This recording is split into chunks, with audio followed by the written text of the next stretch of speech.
I've had some occasions to know some of the people who were involved in Roswell at one stage or the other. I think there's been an awful lot of untruths put out on Roswell and an awful lot of conjecture. I think there have been some truths in it. I think definitely there was something other than a weather balloon there.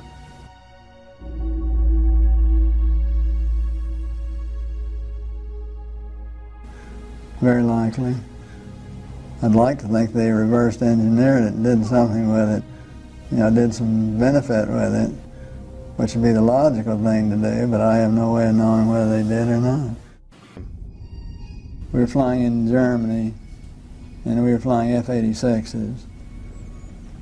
And they would come over and do the same maneuvers that we make, except every once in a while one of them would go zip.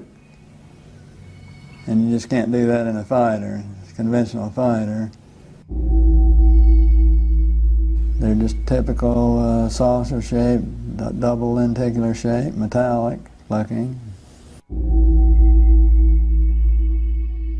Well, yeah, they weren't just random. They were flying fighter formations, very definitely under positive control.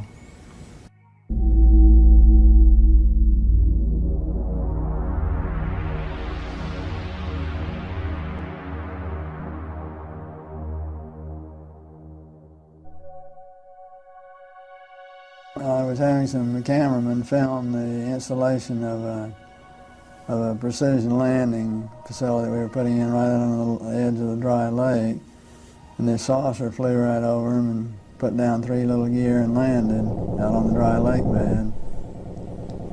And they went out to, picked up their cameras and moved on out toward him filming.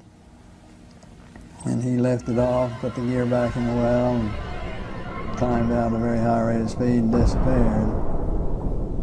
And so while I was going through all the regulation books and finding out the number to call in Washington to report it, I had them go over and develop the film.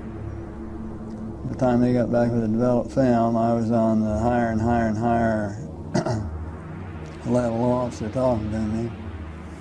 Finally with the colonel telling me to when the film arrived at my desk, to put it in the carrier pouch. There would be a courier there at my office by that time already, and they'd arranged for him to fly in our base airplane back to Washington with these films, and do not run prints, etc., etc., etc. We didn't have a chance to run it. I had a chance to hold it up to the window and look at it. It was certainly a good film. Well, by this time I was involved in the research and development and doing very classified programs myself, at the test center. So I knew that we didn't have any vehicles of that kind, and I was 99 9/10% sure that the Russians didn't have any of that type either. So at